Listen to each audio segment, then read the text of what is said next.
उत्तर प्रदेश में 9 सीटों पर विधानसभा उपचुनाव के लिए मतदान जारी है और इस दौरान कुछ विधानसभा क्षेत्रों में फर्जी मतदान के आरोप लगे, जमकर हंगामा हुआ, बवाल भी हुआ है। समाजवादी पार्टी और बीजेपी ने दोनों ने ही चुनाव आयोग में इसकी अलग अलग शिकायत भी की है, जिसके बाद चुनाव आयोग की गाइडलाइन की अनदेखी के आरोप में एक बड़ी कार्रवाई हुई है। इसी से जुड़ी पहले एक बड़ी खबर आपको बता देते हैं। उपचुनाव के बीच यूपी में 10 पुलिसकर्मियों को निलंबित किया गया है। चुनाव आयोग की गाइडलाइंस की अनदेखी का आरोप है। इन सभी पर आईडी चेक करने और वोट डालने से रोकने का आरोप है। इसी के साथ समाजवादी पार्टी ने शिकायत की थी, जिस पर यह कार्रवाई हुई है। कानपुर और मुजफ्फरनगर में 2 दारोगा निलंबित किए गए। मुरादाबाद में 6 पुलिसकर्मियों पर कार्रवाई हुई है। समाजवादी पार्टी ने पुलिसकर्मियों के खिलाफ देखिए चुनाव आयोग से शिकायत की थी, इन पर गंभीर आरोप लगाए थे, कुछ वीडियो भी शेयर किए थे। अखिलेश यादव ने पुलिस पर वोटर्स के आईडी कार्ड चेक करने और उन्हें जबरन वोटिंग सेंटर जाने से रोकने का आरोप लगाया। इन आरोपों पर चुनाव आयोग ने सख्ती दिखाई और फिर एक्शन हुआ। आयोग ने 10 पुलिसकर्मियों को सस्पेंड कर दिया है, जो तस्वीरें भी आप देख रहे हैं। उत्तर प्रदेश में उपचुनाव, लेकिन किस तरीके से कई जगहों पर बवाल हुआ, आरोप प्रत्यारोप हुए, उसके बाद सख्त एक्शन भी लिया गया। लेकिन अभी ताजा जानकारी क्या है, सीधे आपको लिए चलते हैं। वीरेश पांडे मैनपुरी से हमारे साथ सीधा जुड़े हुए हैं। वीरेश, बवाल भी हुआ है, कई आरोप भी लगे हैं, लेकिन सबसे पहले मैं आपसे ताजा अपडेट क्या है। उपचुनाव जारी है, लेकिन अपडेट अभी क्या इसे लेकर? देखिए, उपचुनाव में जो समाजवादी पार्टी है वो लगातार चुनाव आयोग से आग्रह कर रही है, शासन और प्रशासन पर आरोप लगा रही है कि जो मतदाता हैं यानी जो समाजवादी पार्टी के कार्यकर्ता, नेता और वोटर्स हैं, उन्हें प्रशासन रोक रहा है। खासकर वो अभी मैं करहल में हूं, करहल में भी आरोप लगाया जा रहा है। धर्मेंद्र यादव खुद बैठकर जिलाधिकारी को फोन कर रहे हैं, डिंपल यादव खुद जिलाधिकारी को फोन कर रही हैं कि फला बूथ पे गलत वोटिंग हो रही है। खुद प्रशासनिक अधिकारी अपनी देखरेख में वोटिंग करा रहे हैं। यही हाल सीसामऊ का है, यही हाल कुंदरकी का है और यही हाल मीरापुर है। इन सभी क्षेत्रों का नाम मैं इसलिए ले रहा हूं कि सबसे ज्यादा बवाल इन्हीं इलाकों में हो रहा है। कोई अटहरी की बात नहीं हो रही है, फूलपुर की बात नहीं हो रही है, मझवा की बात नहीं हो रही है, लेकिन ये जो 4 विधानसभा के उपचुनाव क्षेत्र हैं, यहां पर लगातार धांधली का आरोप लगाया जा रहा है। और इसके लिहाज से अगर हम देखें तो करहल में भारतीय जनता पार्टी के प्रत्याशी जो खुद यादव परिवार के दामाद हैं, वो भी काफी सक्रिय हैं, उनके तरफ से भी आरोप लगाया जा रहा है। और यहां एक दलित बेटी की हत्या का आरोप समाजवादी पार्टी के लोगों पर लगाया जा रहा है कि उसे समाजवादी पार्टी को वोट डालने नहीं देने के चक्कर में उसके ऊपर हमला हुआ, उसकी हत्या हुई। और यह भी एक गंभीर आरोप है। हालांकि जो अपराधी हैं उनको गिरफ्तार कर लिया गया है। तो जो मामला सीसामऊ, कुंदरकी, मीरापुर और जो कटहरी करहल है, यहां पर काफी एक तरीके से बवेला है और आरोप और प्रत्यारोप दोनों तरफ से लगाए जा रहे हैं। किसके आरोप सही है, किसके आरोप गलत है, लेकिन जो दृश्य सामने आपसे बात करूंगी वीरेश, आप रहिएगा हमारे साथ। तो उत्तर प्रदेश में मतदान के दौरान कई जगहों पर जमकर बवाल हुआ।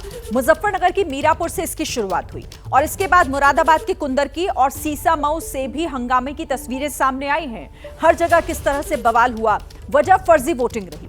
बीजेपी और उसके सहयोगियों का आरोप था कि समाजवादी पार्टी बुर्के की आड़ में फर्जी वोटिंग करा रही है। तो समाजवादी पार्टी का आरोप था कि योगी सरकार के दबाव में पुलिस और प्रशासन मुस्लिमों को वोटिंग से जबरदस्ती रोक रहे हैं। और यही आरोप प्रत्यारोप आज दिन भर जारी भी है, जिसकी वजह से कई जगहों पर बवाल भी देखने को मिला है। समाजवादी पार्टी और बीजेपी के भीतर पूरे दिन वार पलटवार चलता रहा। मीरापुर में बीजेपी की सहयोगी जो है वो भी आरोप लगा रही हैं। इधर समाजवादी पार्टी ने बार बार चुनाव आयोग से शिकायत की है, कभी चिट्ठी लिखी तो कभी अखिलेश यादव ने खुद मुख्य चुनाव आयुक्त राजीव कुमार को फोन किया इस बाबत।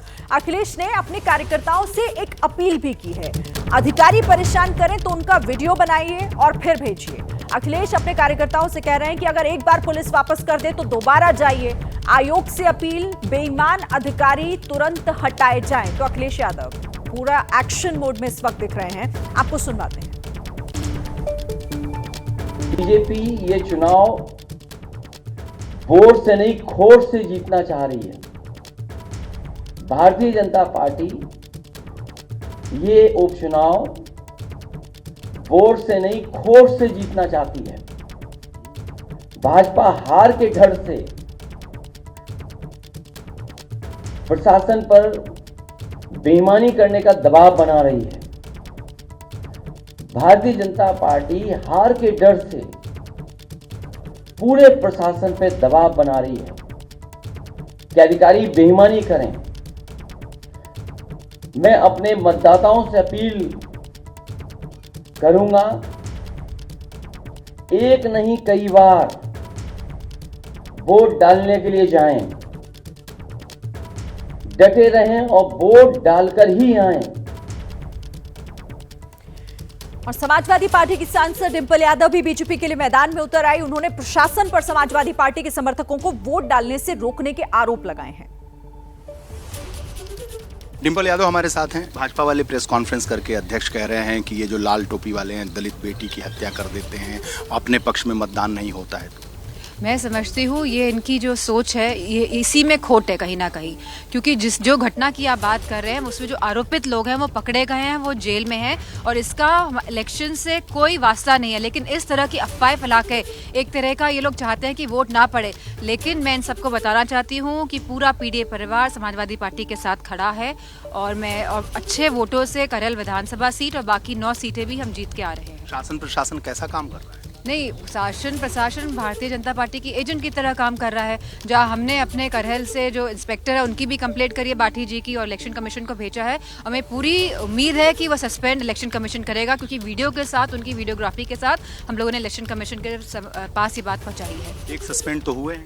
जी हाँ, ये सीसामऊ की बात कर रहे हैं, हम करहल की बात कर रहे हैं। पीडीए का जलवा चलेगा या बटेंगे या कटेंगे? मैं समझती हूँ पीडीए जहाँ आज पूरा समाज जुड़ा है और पीडीए के साथ खाली पीडीए का सवाल नहीं है, आज जहाँ सभी समाज के छात्र, युवा, महिलाएं आज सब खड़े होकर जो वोट करने जा रहे हैं, कहीं ना कहीं भारतीय जनता पार्टी से बहुत घबराई हुई है।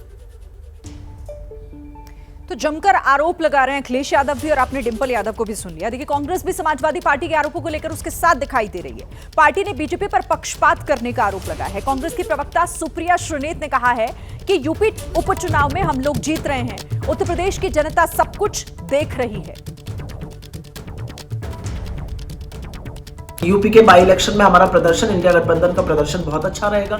यूपी के लोग भी नारों से उकता चुके हैं। जिसको भी लगता है कि इस तरह के नफरती नारे, इस तरह के वैमनस्य फैलाने वाले, इस तरह के विभाजनकारी नारे चलेंगे, यूपी का लोकसभा का रिजल्ट उठाकर देख लीजिए। इतनी सारी सीटें बीजेपी हार गई, 43 से ज्यादा सीटें वो हार गई है। यूपी की जनता ये देख नहीं रही है कि हर जगह विकास की बात हो रही है, कहीं पर कुछ बनाने की बात हो रही है, किसी राज्य में महिलाओं को कुछ देने की बात हो रही है। कांग्रेस के कर्नाटका में महिलाओं के लिए फ्री बस सेवा है, तेलंगाना में किसानों का कर्जा माफ हो रहा है। हमारे लिए क्या हो रहा है? यूपी की जनता सब कुछ देख रही है और मुझे पूरा विश्वास है कि इंडिया गठबंधन वहां पर बड़े रूप से जीतेगा।